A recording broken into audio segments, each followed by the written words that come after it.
Now, one question folks ask, I've gotten a letter that says DHR has indicated me for child abuse or neglect. Can I appeal that? Can I challenge that? And the answer is unequivocally yes. Now, that is an administrative process that happens very quickly and is very technical. And if it's going to be worth your time and energy at all, you're going to need the advice and advocacy of DHR Defense Counsel. Those administrative appeals, it's not just like, what we read about with the Supreme Court. It's not that kind of appeal. It's an administrative appeal.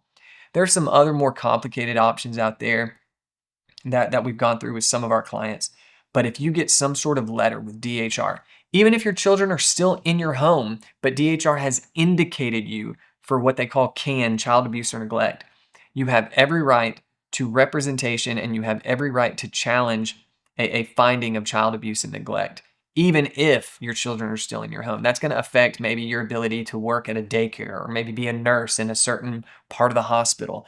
Just like when we talked about restraining orders and PFAs, those findings can affect, they call it collateral consequences. So when you're dealing with DHR, that can involve a lot of collateral consequences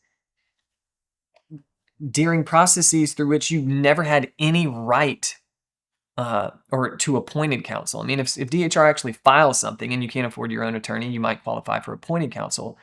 But just on the administrative process, your rights are being affected, and you might have no idea how much they're being affected, and you've never had a lawyer during the process. So we're here to tell you, you have every right to consult, to hire private DHR defense counsel the split second you are contacted by DHR, and we would advise you to do so.